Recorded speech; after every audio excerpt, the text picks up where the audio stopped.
Bismillahirrahmanirrahim. Assalamualaikum warahmatullahi wabarakatuh. Alhamdulillahirabbil alamin. Allahumma shalli ala Muhammad wa ala ali Muhammad. Rabbi shrah li sadri wa yassir li amri wahlul 'uqdatam min lisani yafqahu qawli. Puji syukur kepada Allah Subhanahu wa taala yang masih memberikan kita nikmat iman dan Islam, memberikan nikmat waktu hingga kita bisa saat ini berada dalam kajian Ahad pagi Kurmaku bersama Ustadz Abdul Amin yang alhamdulillah Ustadz sudah berada di tengah-tengah kita. Insya Allah hari ini akan membahas kitab Nawaqidul Islam yang insya Allah terakhir pada pembatal keislaman yang ke-8. Untuk selanjutnya kepada Ustadz Abdullah Amin.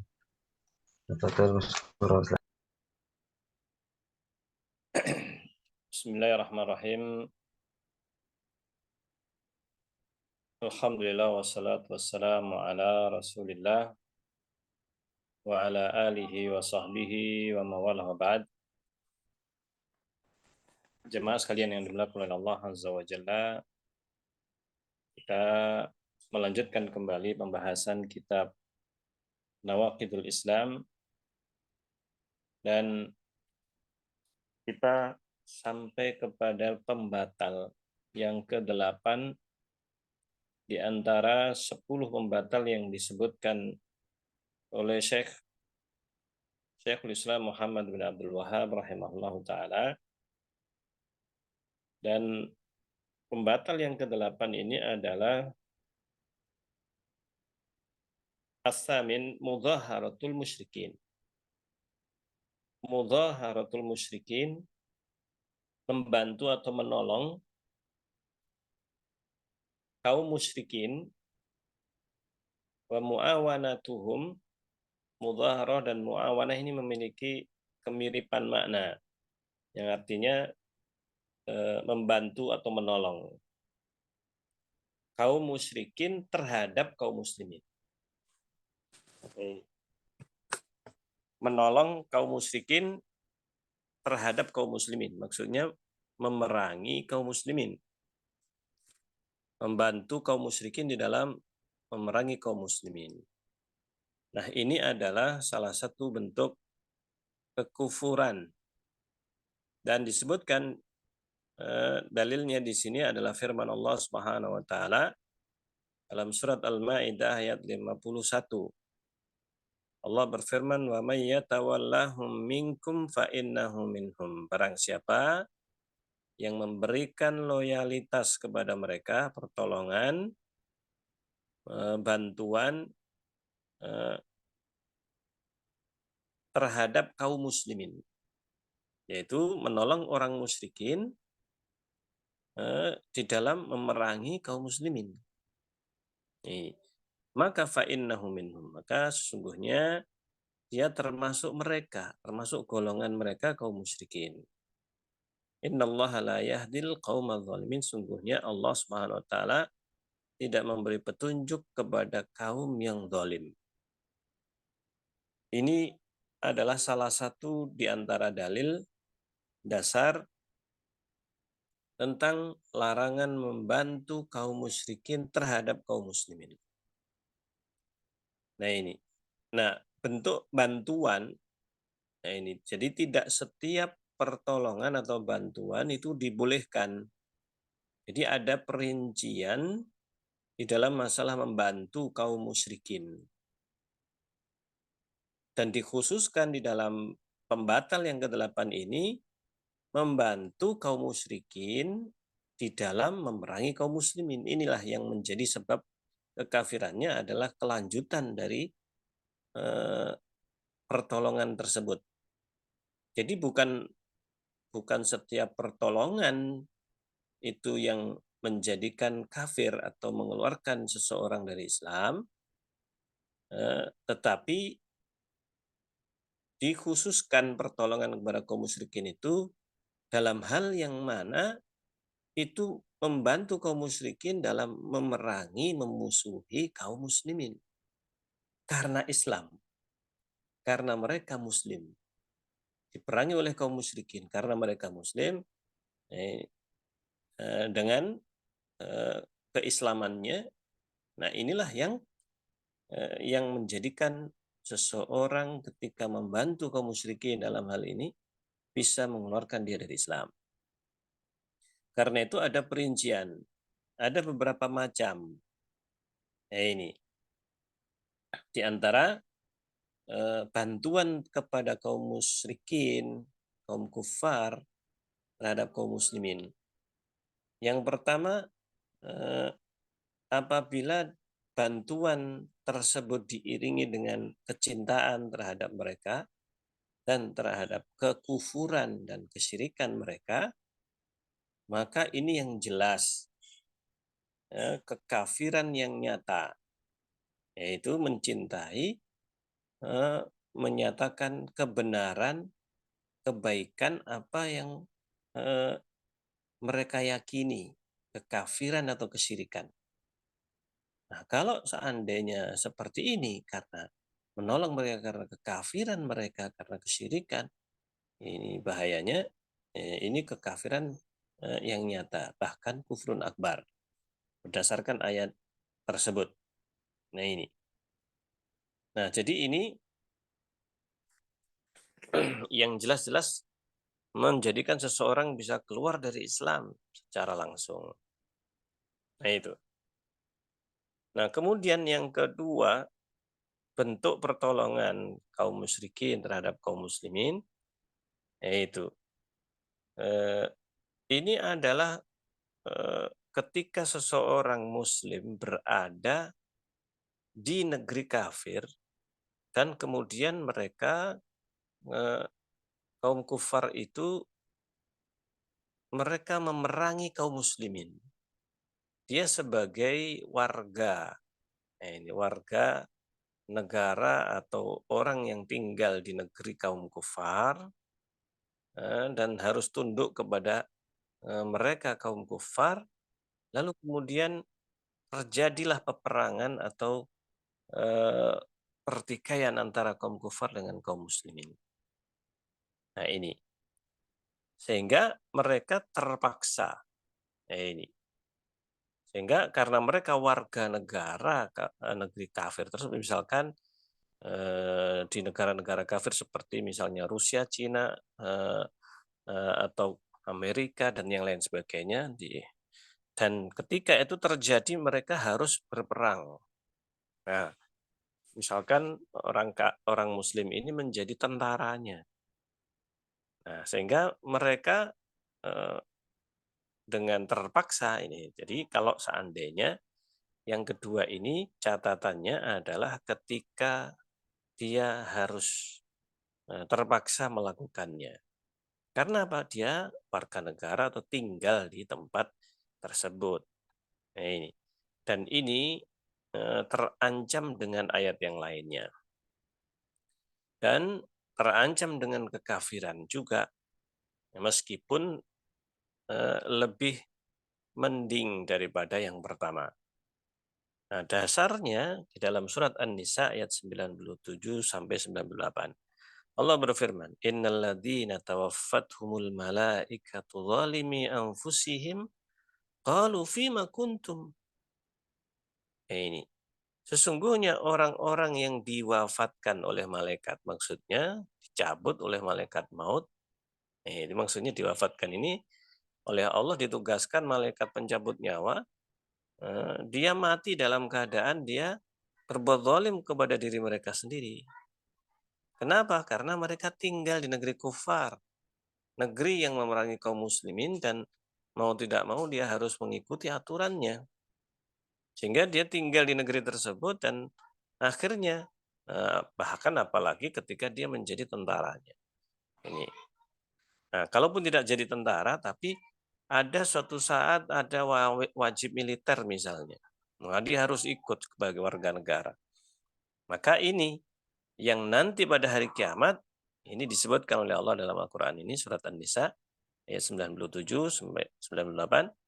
Maka ditanya nanti mereka, "Qalu fima kuntum?" Para malaikat ini Mereka berkata, "Fima kuntum?" Kalian di mana tinggalnya? Qalu kunna mustad'afina fil ardh. Kami lemah di muka bumi ini. Nah itu artinya ya kami ini terpaksa tinggal di negeri kaum kufar. Ini bahayanya tinggal di negeri kaum kufar yang kaum kufar ini atau negeri kufar ini mempunyai eh, permusuhan terhadap kaum muslimin. Nah ini bahayanya. Ketika seseorang dia itu berada di negeri kaum kufar, warga negara atau tinggal punya iqamah, izin tinggal dan sebagainya yang harus mengikuti aturan mereka. Maka mereka ini beralasan, kami lemah di muka bumi ini. Qalu alam takun, maka dijawab oleh malaikat. Qalu alam takun ardullahi wasi'ah. Bukankah bumi Allah itu luas? Fatuhajiru fiha, kalian bisa berhijrah.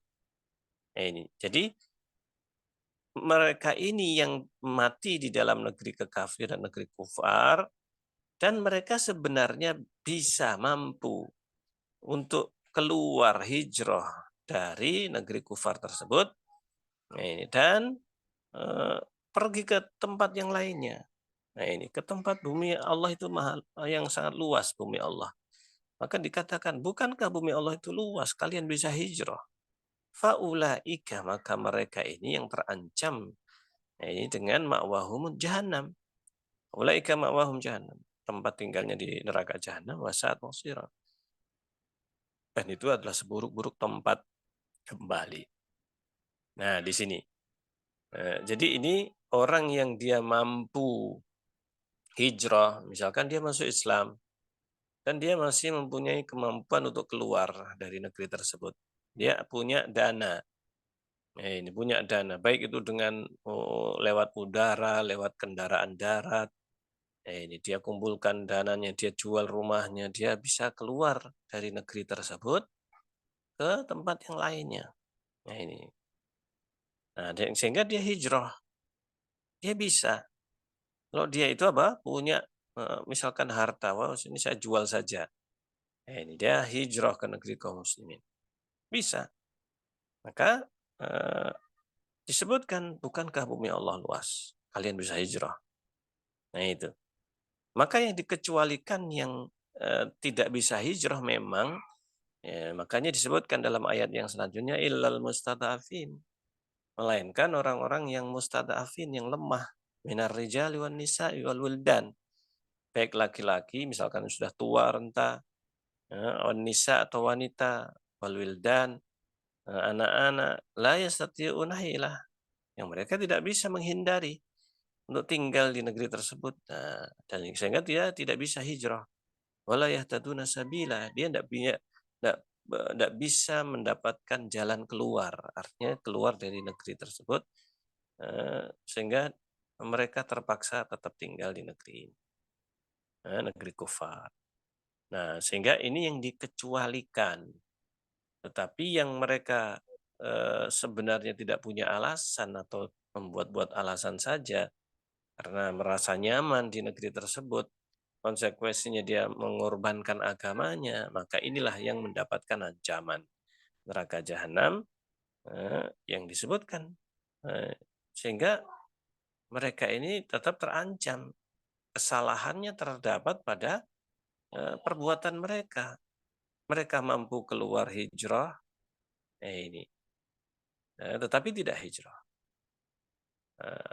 Dan dibolehkan tinggal di negeri kufar apabila dia melakukan dakwah. Maka para sahabat mereka diutus oleh Rasulullah ke berbagai negeri kufar, masuk ke negeri kufar, tetapi dalam rangka dakwah. Dan aturan di masa zaman dahulu ini tidak seperti yang sekarang. Meskipun tetap ada. Jadi mereka ini ada sebagian orang yang masuk Islam tapi tidak mau hijrah. Nah, mereka harus terpaksa keluar berperang bersama kaum musyrikin, di pihak kaum musyrikin, akhirnya ada yang terbunuh. Padahal mereka muslim. Mereka muslim. Nah, mereka dengan alasan terpaksa. Nah, di sini. teguran atau sebab turunnya ayat ini adalah ketika ada sebagian orang yang muslim masuk Islam tapi tidak mau hijrah.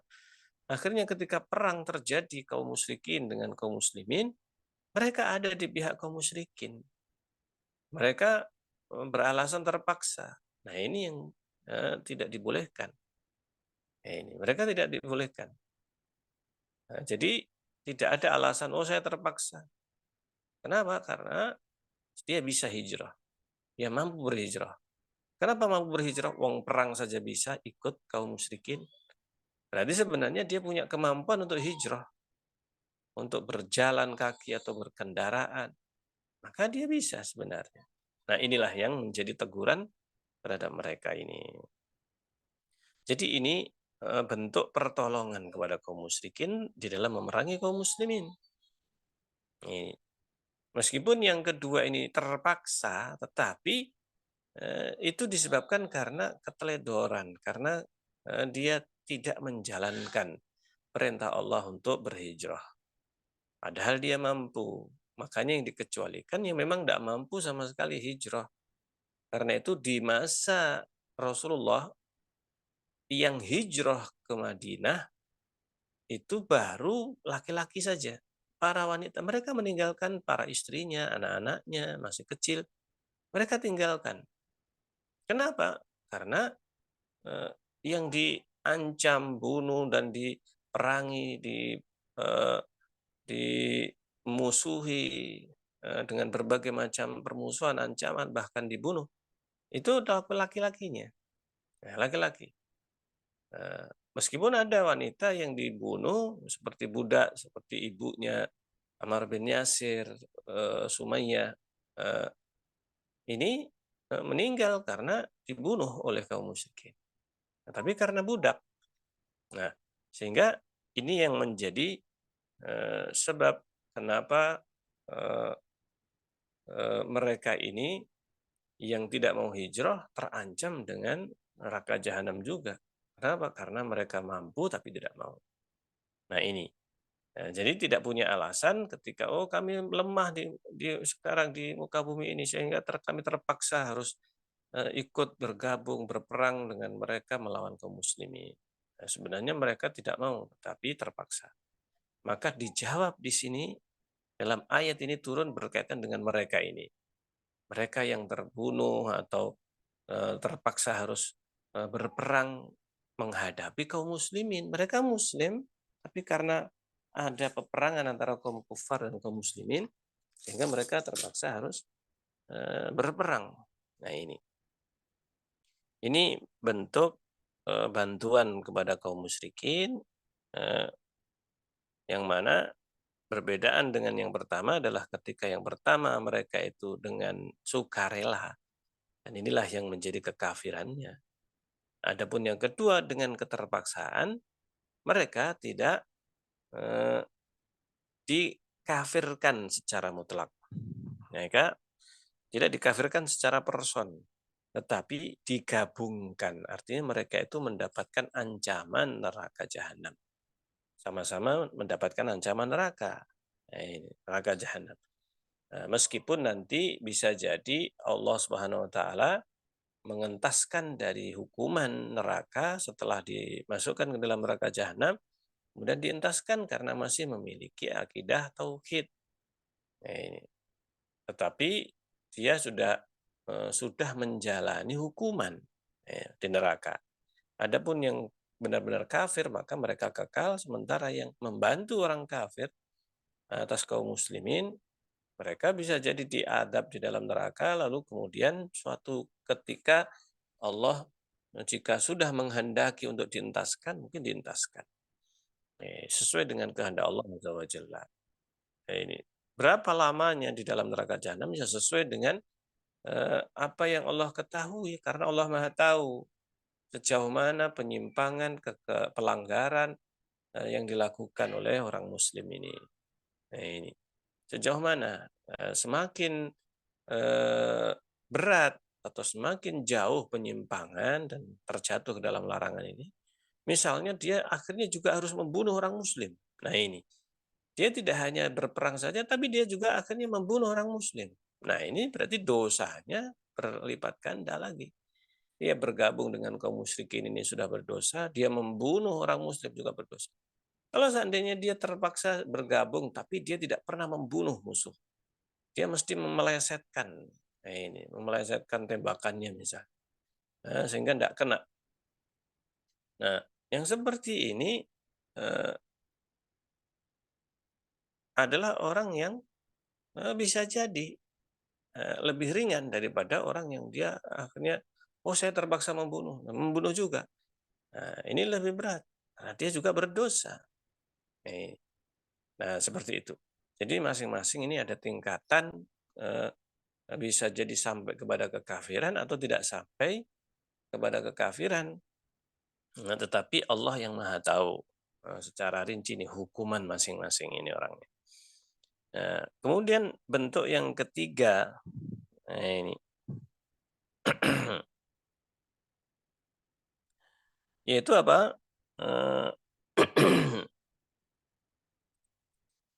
ketika membantu kaum musyrikin terhadap kaum muslimin, eh, dan ini eh, dengan pilihannya, dengan pilihannya.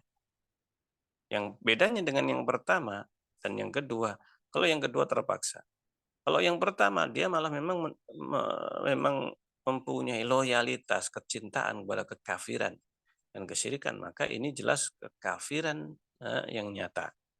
Tapi yang terakhir eh, ini membantu, tetapi dia tidak memiliki keyakinan kufur ini tadi seperti yang pertama. Maka ini eh, dia melakukan dosa besar sebagaimana yang kedua. Ini sebagaimana orang yang kedua yang tadi terpaksa misalkan harus berperang menghadapi kaum muslimin. Nah itu. Tapi yang ketiga ini bisa jadi kalau dia tidak terpaksa maka bisa lebih parah. Nah, ini dan bisa terjerumus ke dalam kekafiran.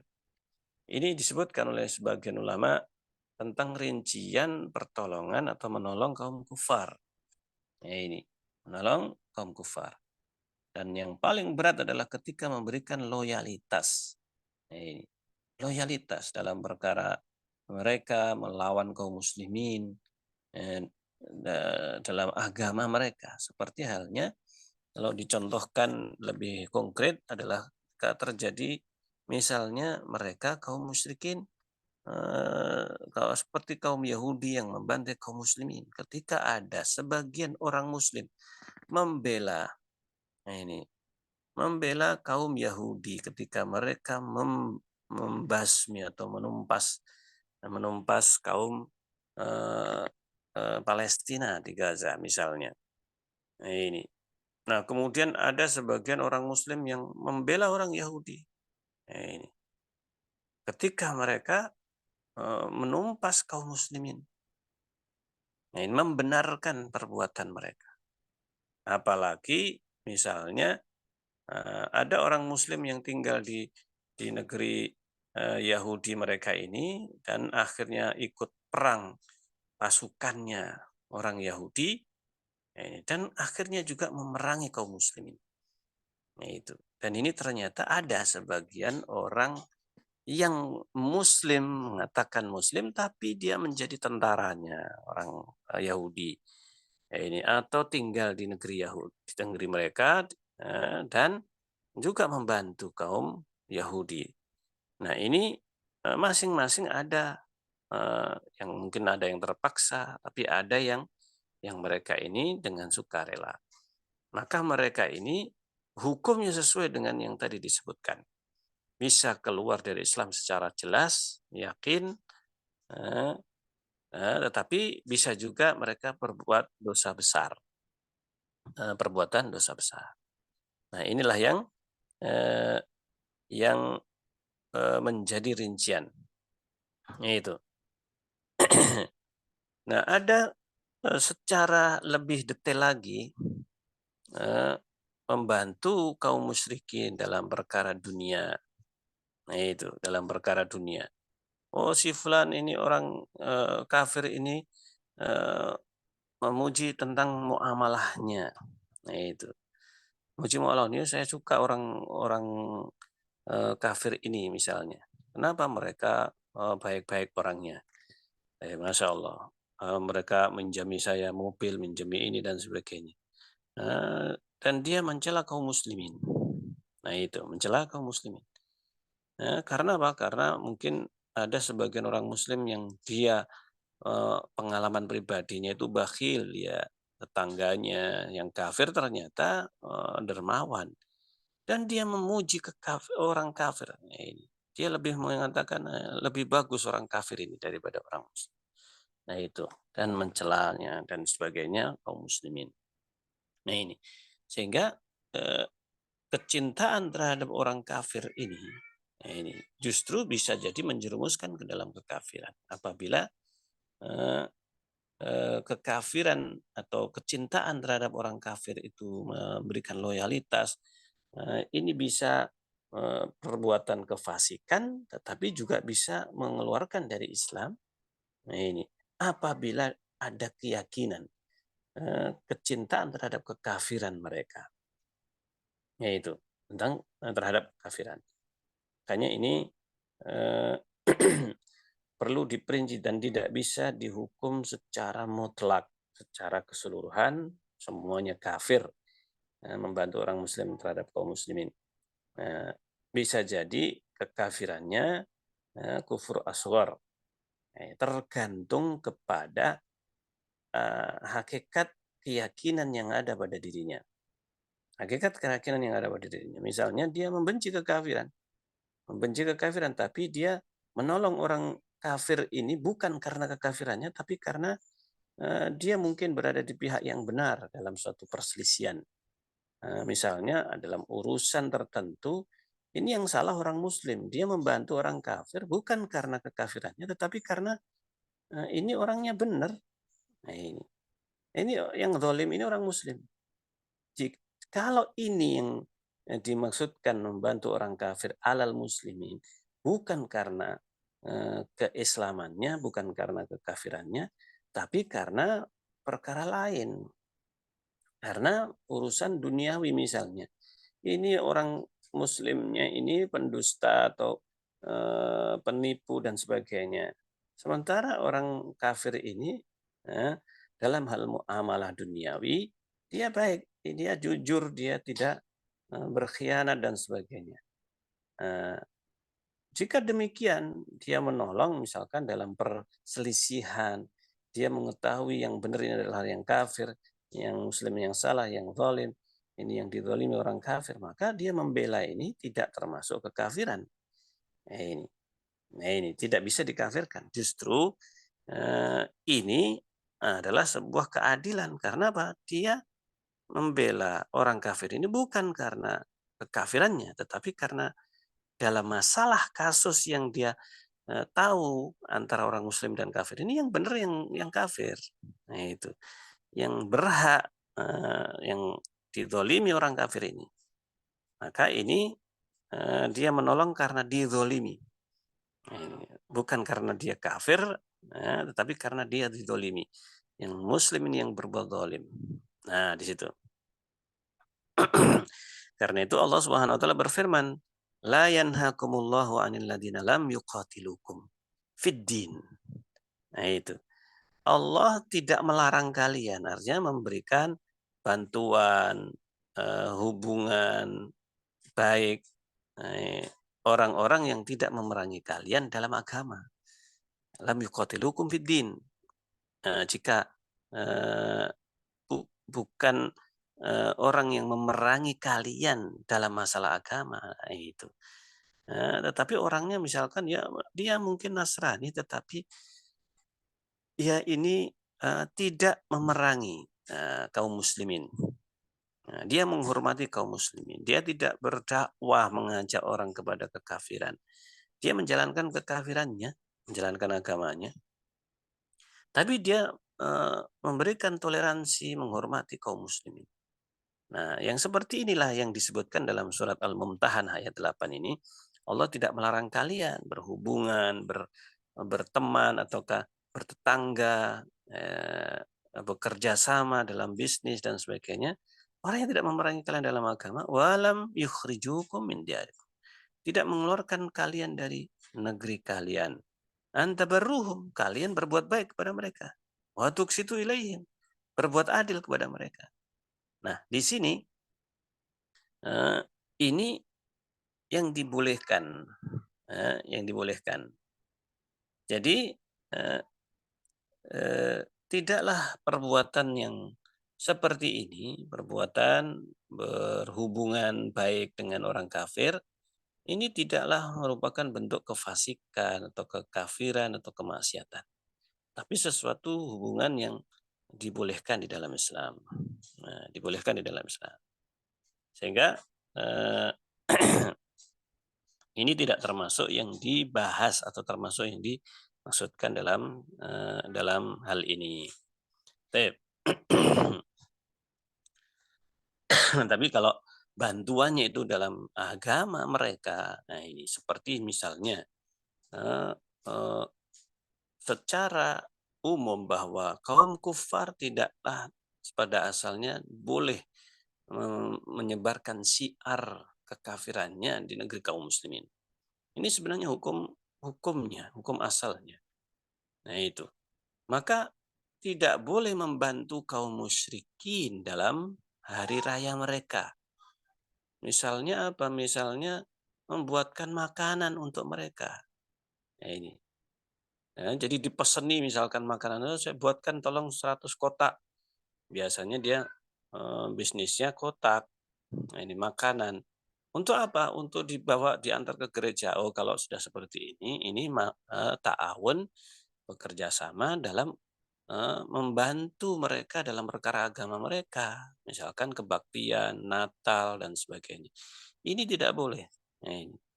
Nah, yang seperti ini bentuk kefasikan atau kemaksiatan, dosa besar. Membantu kaum kufar di dalam agama mereka. Nah, ini yang justru yang tidak dibolehkan. Ini bentuk-bentuk yang eh, bekerja sama atau bantuan yang tidak dibolehkan, yaitu membantu kaum musyrikin dalam agama mereka, dalam urusan agama seperti Natal, kebaktian, tahun baru dan yang lain sebagainya. Ini tidak dibolehkan. Tapi kalau seandainya dalam perkara yang lainnya, perkara misalkan jual beli pakaian, nah ini jual beli pakaian dan yang lain sebagainya, yang mana itu tidak ada kaitannya dengan urusan agama mereka. Nah, itu. Maka yang seperti ini perkara misalkan jual beli makanan dan sebagainya, selama itu bukan untuk acara ibadah mereka.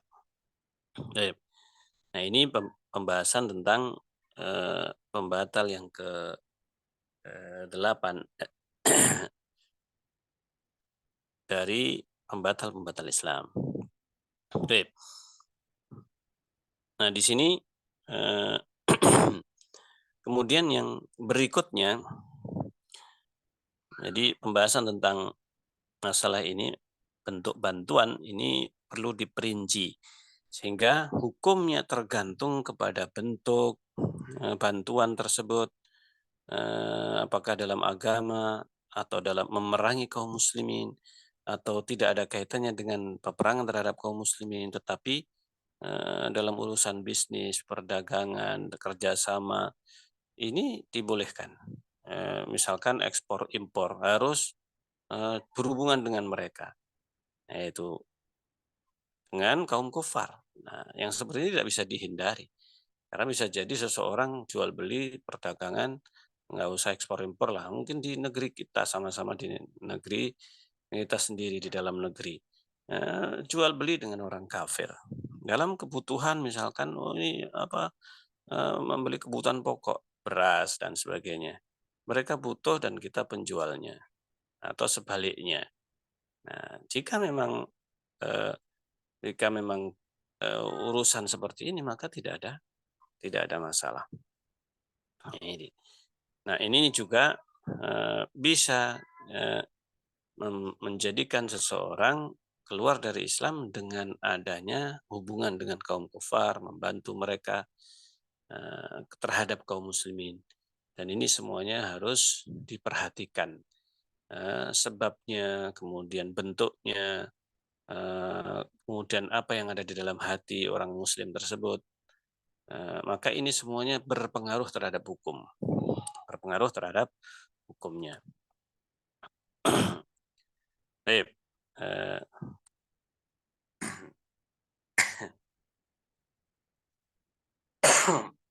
Yang kesembilan. Yang kesembilan, di antara membatal keislaman adalah man i'taqada anna ba'dun nas. Orang yang meyakini bahwa sebagian manusia la yajibu alaihi ittiba'un nabi. Keyakinan bahwa ada sebagian orang yang tidak wajib mengittiba kepada nabi wa annahu yasa'uhul khuruj an syariati. Dan bahwasanya boleh keluar dari syariat. Kama wasi'al Khadir, dengan alasan seperti halnya Khidir, dia keluar khuruj an syariat Musa, keluar dari syariat Nabi Musa alaihissalam. Nah ini, keluar dari syariat Nabi Musa, fahuwa kafir. Maka yang seperti ini adalah kekafiran. Maka orang itu menjadi kafir. Waliyadzubillah. Yang kesembilan ini perkara yang sangat berbahaya, dan ternyata yang seperti ini banyak terjadi di negeri kita dan bahkan di dunia. Dan terutama ini kelompok kaum sufi ya, kelompok kaum torekot. Nah, dan ini Syekh Muhammad bin Abdul Wahhab rahimahullah membahas tentang fenomena yang nyata yang terjadi di kalangan kaum muslimin. Sebagian di antara mereka meyakini, dan ini yang diajarkan kepada umat, bahwa kaum muslimin atau manusia itu terbagi menjadi beberapa tingkatan. Nah, ini orang yang muslim itu terbagi menjadi beberapa tiga tingkatan, tetapi pembagian tiga tingkatan ini tidak berdasar sama sekali dengan Al-Quran maupun Sunnah. Pembagian yang syar'i jelas yang sudah dibagi dalam hadis Jibril alaihissalam, yaitu Islam, iman, dan ihsan. Ini pembagian yang jelas ma'ruf dari Rasulullah SAW dalam hadis Jibril dan juga yang lainnya. Nah ini juga yang lainnya ketika Rasulullah ditanya oleh Jibril dalam hadis Jibril misalnya, apa itu Islam, apa itu iman, apa itu ihsan, Rasulullah menjawab semuanya dengan jelas tingkatan di dalam Islam ini. Dan di akhirnya Jibril setelah pergi, Rasulullah mengatakan kepada sahabat, tahukah kalian siapa dia? Atau dari mana sa'il? Mereka mengatakan Allah dan Rasulnya yang lebih tahu. Innahu Jibril, kata Rasulullah, sungguhnya fa innahu Jibril atakum yu'allimukum dinakum. Itu tadi Jibril mengajari kalian perkara agama kalian. Mengajari kalian perkara agama kalian. Nah, yang seperti ini mengajari perkara agama, jadi seluruh agama ini ada di dalam tiga tingkatan, yaitu Islam, iman, dan ihsan. Tetapi mereka membagi menjadi tiga tingkatan yang sama sekali berbeda maksudnya. Yaitu apa? Mereka membagi menjadi tiga tingkatan yang berbeda, yaitu yang pertama syariat. Nah ini syariat. Nah syariat itu yang bagaimana? Nah itu syariat itu pokoknya yang masih harus menjalankan kewajiban rukun Islam, nah ini, dan rukun iman, maka dia harus menjalankannya. Nah ini dia harus menjalankan apa yang harus dia jalankan, yaitu rukun Islam semuanya, kewajiban syariat dari Allah Azza wa Jalla melalui Rasulnya SAW. Ini harus dilaksanakan oleh orang yang masih tingkatannya syariat. Nah, ketika sudah naik tingkatan, nah itulah yang kedua, tingkatan yang kedua yang dianggap lebih tinggi, yaitu yang sudah mencapai ma'rifat. Ini pembagian yang tidak ada dasarnya sama sekali. Nah, sudah mencapai ma'rifat. Apa maksudnya ma'rifat?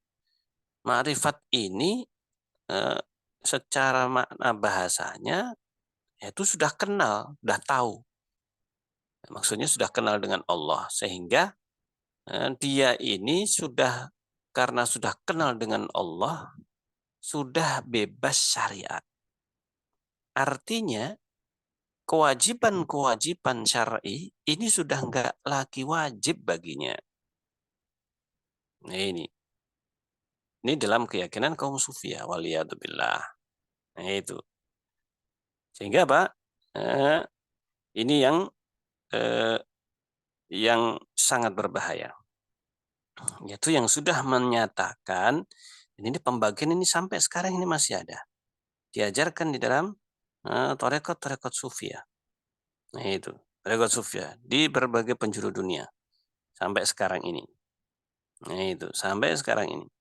Sehingga mereka pun juga menjadikan ayat-ayat Al-Quran sebagai dasar mereka ini. Di antaranya disebutkan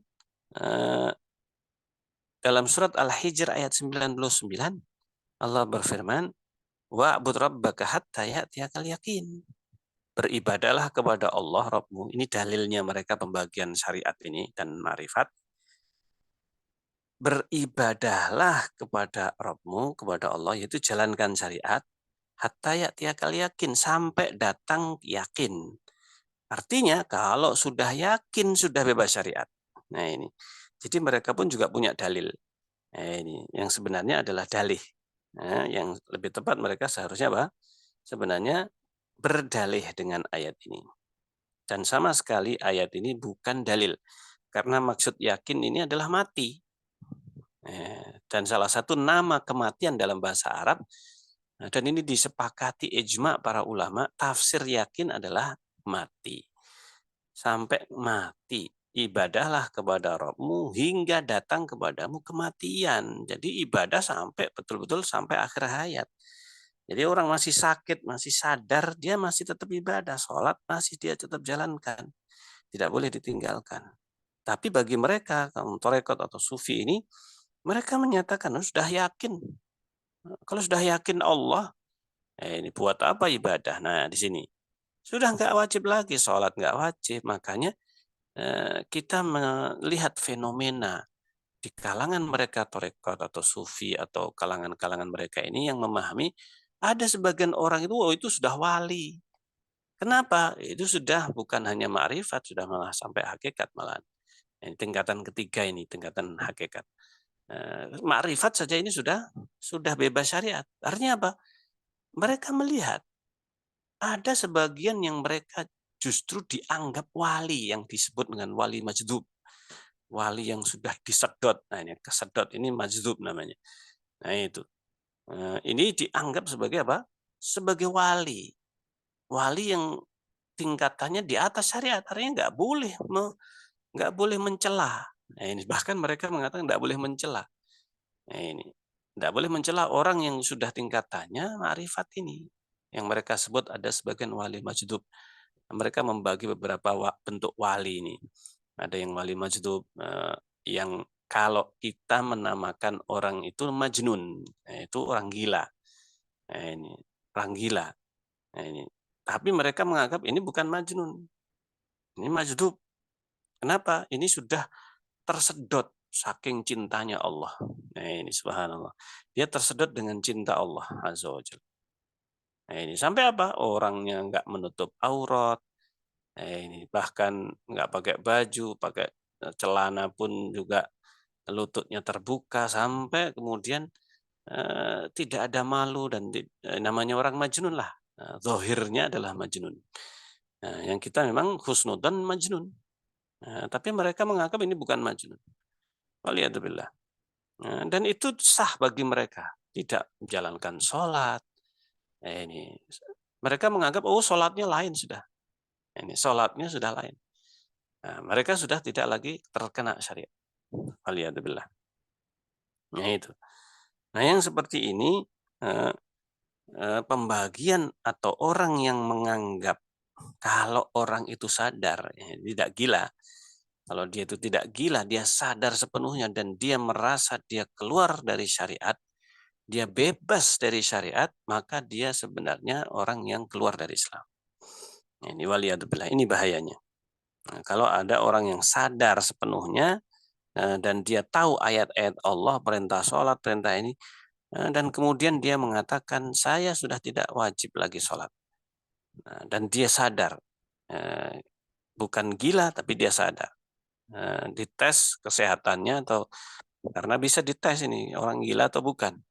Ini, kalau dia dilihat orang itu gila maka itu statusnya aman dia. Karena orang gila dia mengucapkan kekafiran dia masih selamat. Tapi kalau dia sadar bukan orang gila, ini dites dia bukan orang gila, maka ini orang sudah keluar dari Islam. Ini bahayanya, pemahaman yang berbahaya ini. Itu kalau meyakini sebagian orang meskipun bukan dirinya, meskipun dia bukan dia, saya masih syariat misalnya. Tapi dia ini boleh ada sebagian orang yang sudah keluar dari syariat. Keyakinan ini keyakinan kufur. Meskipun secara ta'yin kita tidak bisa mengkafirkan secara langsung. Karena apa? Para ulama mereka iqamatul hujjah, menegakkan hujjah dulu kepada orang yang pemahamannya seperti ini. Dan yang menegakkan hujjah adalah para ulama. Nah ini. Karena bisa jadi dia mempunyai keilmuan orang yang punya syubhat ini. Yang berbahaya kalau ada pengikutnya. Nah itu. Nah ini yang berbahaya ketika dia meyakini sebagian orang bebas syariat. Meskipun bukan dia yang bebas syariat. Tetapi kalau dia yang menyatakan saya bebas syariat, ya sadar. Dia langsung bisa jadi kafir. Ini bisa menjadi kafir dengan perkataan dan keyakinannya tadi. Ya, yang mengatakan sudah nggak wajib ittiba Nabi. Boleh keluar dari syariat. Seperti Khidir. Syubhat yang senantiasa diusung adalah Khidir alaihissalam, yang beliau adalah sebenarnya nabi, seorang nabi yang diutus oleh Allah dan dia bukan Bani Israel. Bukan Bani Israel. Nah ini. Dan mereka mengatakan, oh Khidir saja dia bebas syariatnya Nabi Musa. Maka ini adalah kesalahan yang sangat fatal ketika memahami bahwa Khidir harus ikut syariat Musa. Khidir adalah seorang nabi yang Rasulullah yang Allah Subhanahu wa taala memberikan wahyu secara khusus kepada Khidir yang dia tidak ikut syariat Nabi Musa.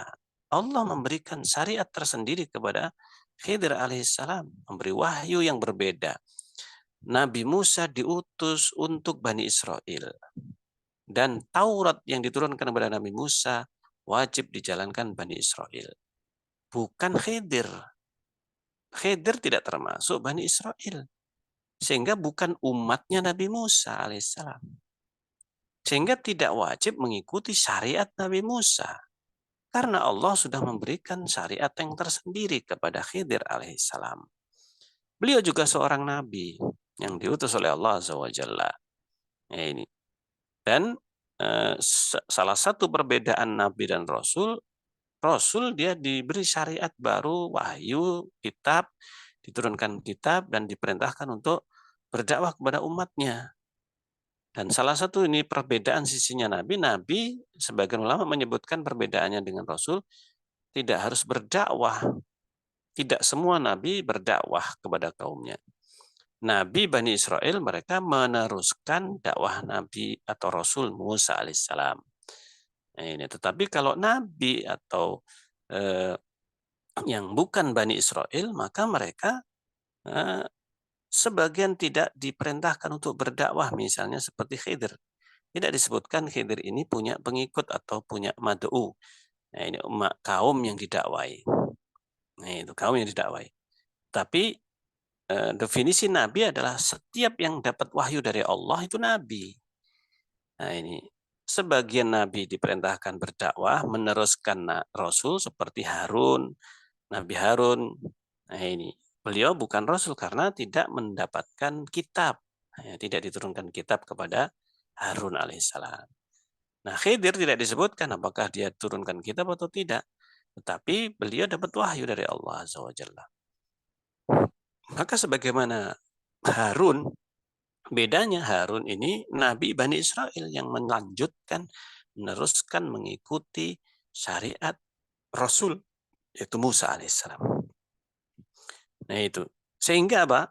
Sehingga dalil yang digunakan oleh mereka atau dalih yang digunakan mereka dengan alasan Khidir pun bebas dari syariat Nabi Musa, ini dalil yang sangat jauh panggang dari api. Nah, ini kalau bahasanya apa? Itu adalah jauh panggang dari api. Nah, ini tidak bisa dijadikan dalil Khidir ini. Nah, dan umat Rasulullah, semua manusia dan jin yang hidup sejak diutusnya Rasulullah, maka mereka umat Rasulullah yang harus mengikuti syariat Rasulullah SAW. Tidak ada satupun yang bisa bebas dari syariat Rasulullah. Kalau ada yang mengatakan bebas, maka berarti dia sudah menyatakan keluar dari Islam. Menyatakan keluar dari Islam. Nah, ini. Sehingga jelas masing-masing nabi mendapatkan syir'ah dan minhaj sebagaimana dalam surat Al-Maidah ayat 48, likullin ja'alna minkum syir'atan wa minhaja. Masing-masing kalian itu ada syariat, ada jalannya. Nah, ini. Sehingga ini yang eh, yang penting untuk kita fahami dari yang ke-9 ini adalah tentang kelompok yang menyatakan dia keluar dari syariat, bebas dari syariat, maka ini telah kafir. Nah ini. Jadi ini secara kaidah. Tetapi kita tidak boleh menerapkan ini secara person langsung. Untuk menghukumi person maka ini butuh yang namanya iqamatul hujjah. Nah ini membongkar syubhat yang dia salah fahami dari ayat-ayat yang tadi disebutkan. Ini ditegakkan hujah oleh para ulama. Ini untuk bisa mematahkan seluruh syubhat yang ada di kepala orang yang memahami dia bebas syariah dan sebagainya ini tadi. Termasuk dalil yang dia gunakan. Nah, dalil yang gunakan itu Khidir ini tadi. Nah, jadi ini juga dijelaskan secara rinci kisahnya Nabi Musa dengan Khidir ini, baik itu dalam Al-Quran, dalam surat Al-Kahfi, tetapi juga ada beberapa hadis yang hadisnya panjang, tapi menjelaskan atau memperinci kisah yang ada di dalam surat Al-Kahfi ini. Nah, ini dalam surat Al-Kahfi. Yang intinya sebenarnya bahwa memang Khidir ini bukan Bani Israel. Karena ketika bertemu, Nabi Khidir tanya, ketika Musa memperkenalkan diri, anak Musa, saya Musa. Nah, Khidir mendapatkan informasi bahwa ada di kalangan Bani Israel itu yang diutus namanya Musa. Makanya Khidir tanya, kamu Musa, Musa Bani Israel? Ini. Jadi Musanya Bani Israel, berarti Khidir ini bukan Bani Israel. Musanya Bani Israel? Iya, kata Nabi Musa alaihissalam. Nah, itu. Jadi inilah yang terjadi peristiwa yang disebutkan oleh Rasulullah tentang perincian Khidir yang memang namanya tidak disebutkan dalam Al-Quran tapi disebutkan oleh Rasulullah dalam hadis. Nah, jadi nama Khidir itu ada dalam hadis bukan dalam Al-Quran. Nah, itu. Jadi ini yang harus difahami, didudukkan. Jika ini sudah bisa difahami siapa Khidir dan dia bukan seorang umat Nabi Musa, tapi beliau juga seorang nabi yang sama-sama diberikan wahyu oleh Allah. Yang berbeda antara wahyu yang diturunkan kepada Nabi Musa kepada Khidir berbeda. Nah, ini ada yang diketahui Khidir yang tidak diketahui Musa, dan ada yang diajarkan oleh Allah kepada Musa yang tidak diberikan kepada Khidir. Nah ini. Jadi masing-masing dapat syariat, dapat wahyu yang berbeda, tapi semua Nabi dan Rasul memiliki akidah yang sama. Bedanya ada sebagian perkara gaib yang mungkin diajarkan kepada Nabi Khidir yang tidak diajarkan, beritahukan kepada Musa alaihissalam. Seperti kisah yang ada dalam surat Al-Kahfi. Ini Musa tidak mendapatkannya, tapi Khidir dapat. Ada yang diketahui Khidir. Nah, jadi seperti itu. Mereka masing-masing nabi itu mendapatkan wahyu yang berbeda-beda. Nah, ini yang harus kita pahami. Sehingga mereka tidak saling mengikuti syariat yang lainnya. Berbeda dengan kita, seluruh manusia yang hidup sekarang ini umat Rasulullah yang wajib mengikuti syariat Rasulullah. Tidak ada yang bisa keluar dari syariat. Nah, ini yang bisa kita bahas dalam kesempatan kita kali ini. Dan insya Allah pembahasan ini meskipun singkat, tetapi ini yang menjadi inti dari pembahasan yang ke-9, pembatal ke-9 ini berkaitan dengan kelompok yang membagi syariat, kemudian makrifat, dan yang terakhir hakikat. Kalau makrifat saja sudah bebas syariat, apalagi hakikat. Nah, ini apa hakikatnya ini? Hakikat ini sudah mencapai tingkatan di mana ucapannya adalah ucapan Allah, perbuatannya perbuatan Allah. Nah, ini bahayanya. Jadi sudah menyatu dengan Allah. Dirinya menyatu dengan Allah, perbuatannya perbuatan Allah, perkataannya perkataan Allah. Bisa disandarkan kepada Allah. Nah, ini lebih berbahaya lagi. Kalau orang sudah mencapai, yang merasa mencapai hakikat seperti ini, waliyadzubillah.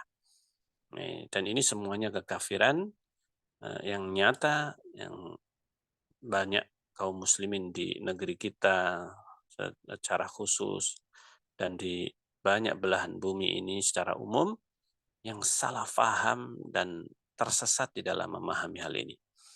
Ini salah satu bentuk kesesatan yang sangat jauh dari Islam. Baik, mungkin demikian pembahasan untuk pagi ini yang bisa kita bahas.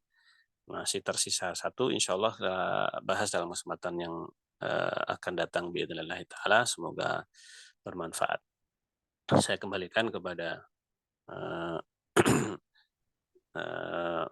moderator. Tafadhol.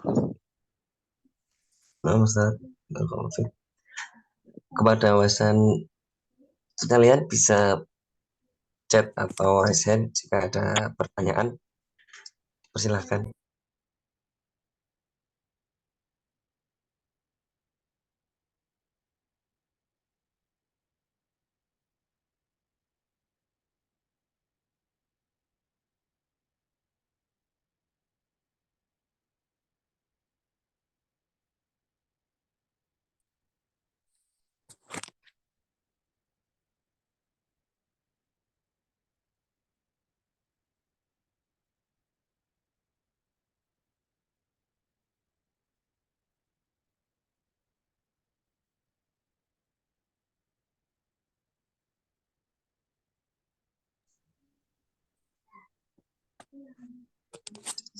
Afwan Ustadz, ini mungkin sepertinya belum ada pertanyaan dari peserta kajian Ustadz.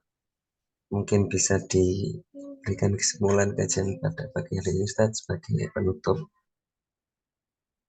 Baik. Alhamdulillah kita telah membahas dua pembatal keislaman yang disebutkan oleh Syekh Muhammad bin Abdul Wahhab rahimahullah, yaitu tentang pembatal ke-8, yaitu membantu kaum musyrikin atau kaum kufar terhadap kaum muslimin. Dan sudah kita sebutkan perinciannya bahwa yang jelas kekafirannya adalah ketika dia membantu kaum kufar terhadap kaum muslimin, memerangi kaum muslimin karena keislamannya, dan ditambah dengan kecintaan atau keridhaan terhadap kekafiran dan kesyirikan, bahkan memuji ataukah membenarkan kesyirikan atau kekafirannya. Maka atau mengatakan semua agama sama dan sebagainya, sama-sama masuk surga dan sebagainya. Tapi dia membantu kaum kufar terhadap kaum muslimin, maka ini adalah yang jelas kafir, keluar dari Islam. Adapun yang lainnya maka tergantung kepada tingkatan keyakinan yang ada dalam hati seseorang, dan juga berkaitan dengan pertolongan yang dia lakukan. Dan rinciannya tadi sudah kita bahas, sehingga ini masing-masing tidak bisa kita samakan bantuan kepada kaum kufar ini. Nah ini, sehingga masing-masing mempunyai hukum yang tersendiri. Adapun yang kedua adalah tentang kekafiran orang yang menyatakan, meyakini bahwa ada sebagian orang, meskipun bukan dirinya, yang bebas dari syariat. Apalagi jika dirinya yang merasa bebas dari syariat. Nah, ini sudah tidak lagi kewajiban sholat. Nah ini, bahkan yang haram pun juga tidak jadi haram. Maka yang seperti ini dia sudah keluar dari Islam. Ada apalagi yang kemudian menyatakan dirinya sudah mencapai derajat ma'rifat, kenal dengan Allah, menyatu dengan Allah, hakikat, maka semakin kafir dan semakin jauh kekafirannya. Dan itu apa yang bisa kita bahas dalam kesempatan kita kali ini. Semoga bermanfaat bagi kita sekalian dan semoga kita bisa melanjutkan dan menyelesaikan kitab Nawaqidul Islam ini dalam kesempatan yang akan datang. Dan semoga kita masih dipertemukan oleh Allah Azza wa Jalla dalam kajian yang berikutnya biidznillah ta'ala.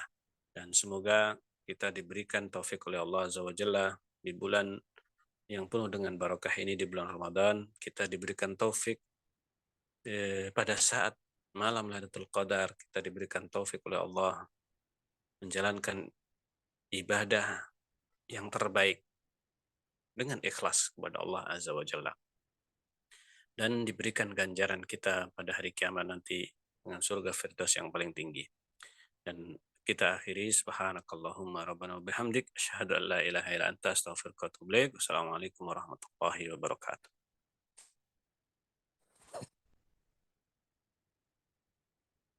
Waalaikumsalam warahmatullahi wabarakatuh. Barakallahu fiik.